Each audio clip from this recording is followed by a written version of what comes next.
C'est donc l'actualité depuis lundi. La conférence de l'Union africaine sur la dette publique a refermé ses portes ce mercredi après 3 jours d'intenses discussions à Lomé. C'est le ministre de l'économie et des finances qui a officiellement clôturé les travaux au nom du président du Conseil, Faure Eswazimana Gnassingbé. Les assises se sont achevées sur une série de recommandations visant à épargner l'Afrique du surendettement. L'essentiel à retenir avec Ekwi Salah.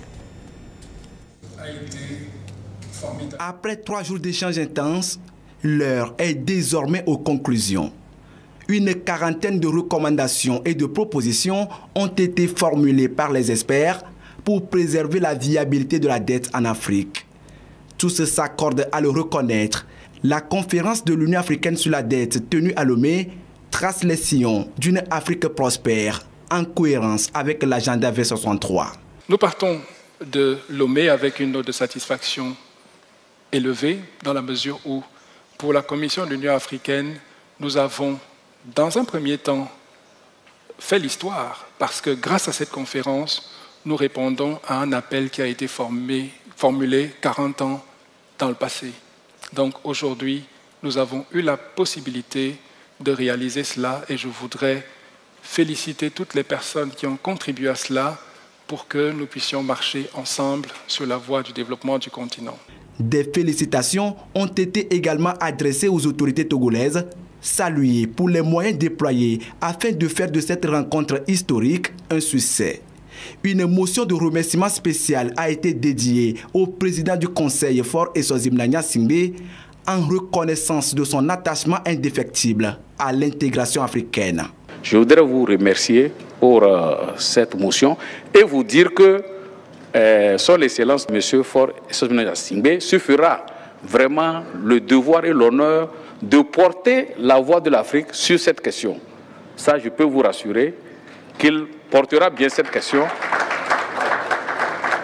devant ses pairs, les autres chefs d'État des pays africains, et cela en rapport avec la Commission de l'Union africaine que nous avons aussi mandatée. En réalité, l'Afrique ne s'en sortira du point de vue de son endettement que si nous contribuons à réformer, à faire réformer l'architecture financière internationale. Aujourd'hui, grâce à cette conférence, grâce à l'Union africaine, nous allons d'une seule voix pouvoir faire face au G20, leur expliquer ce que nous attendons d'eux, la réforme que nous voulons. Je pense que la conférence de Lomé a jeté les bases et nous devons tous, ensemble, tous les pays de l'Union africaine, soutenir l'Union africaine pour poursuivre donc dans cette voie, de sorte que dans les années à venir, l'Afrique soit plutôt à la pointe de l'économie mondiale.